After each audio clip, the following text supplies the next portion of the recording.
When the purpose of a thing is not known, abuse becomes inevitable. Likewise in marriage.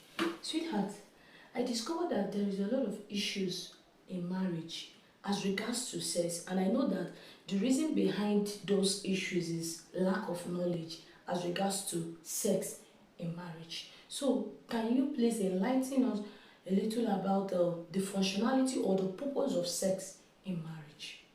Okay, thank you, my love. Um, it is true that there are a lot of issues around the matter of sex in marriage.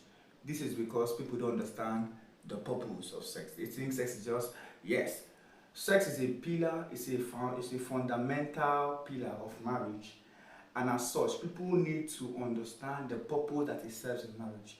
I'll share with you some keys as to the purpose of sex in marriage. The first purpose of sex in marriage is discovery. Okay. God intended that the man and the woman will come together to discover themselves physically, emotionally, and mentally.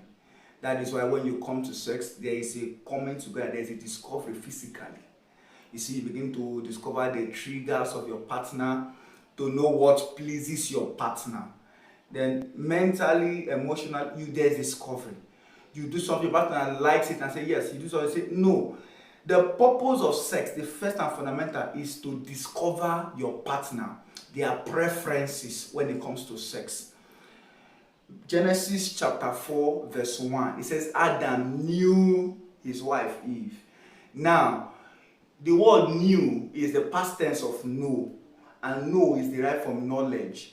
Now, it means Adam had knowledge of his wife, and knowledge is a product of discovery. It means Adam discovered his wife and knew her. So in marriage, you try and discover your partner in the place of sex.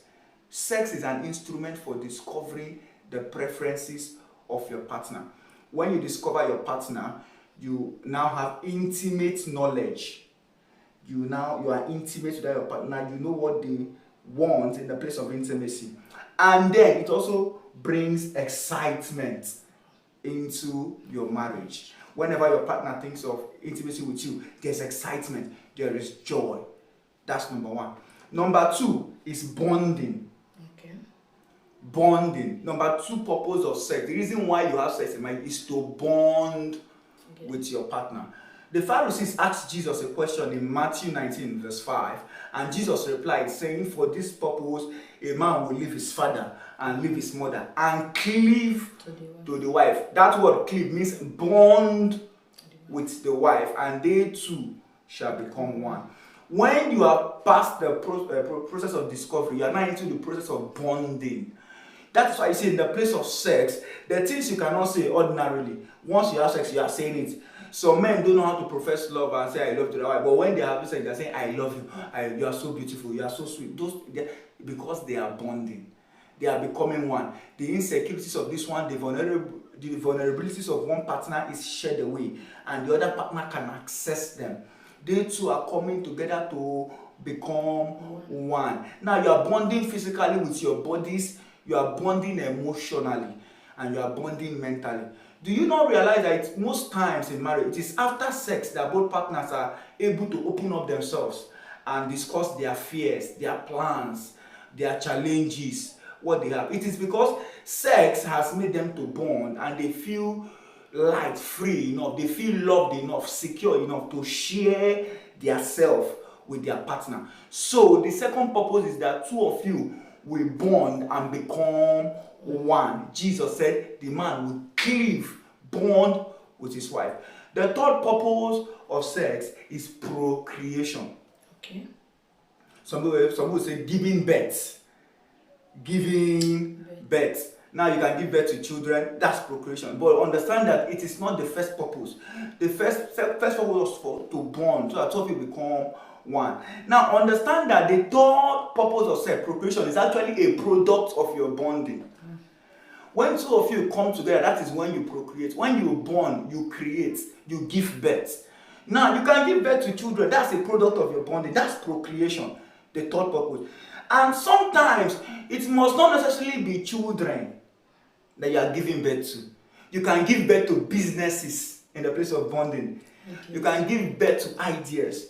You can give birth to solutions to challenges. When you bond and then you share your challenge with your partner, and your partner brings an idea that solves that challenge, you have procreated a solution.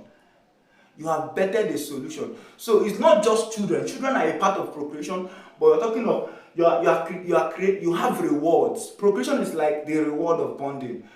Ecclesiastes chapter 4 verse 9 says, 2 is better than 1 because they have a good reward for their labors.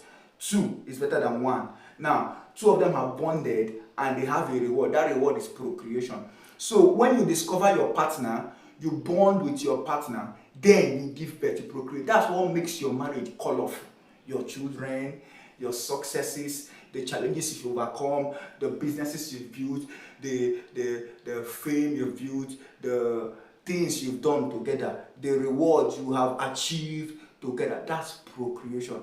So that is the purpose of sex. Sex is for you to discover your partner, to bond with your partner, and to bet things with your partner. God bless you as you continue watching us. I know you're itching for the next topic. It will come to you shortly. Before we go, we'd love you to share our page with your contacts, share our page, share our YouTube channels. The Michaels on Facebook, THEMICHEALS. Follow us, like our page. Also on YouTube, subscribe to our page and like so you get notifications whenever we drop new content for you. Thank you so much. We love you.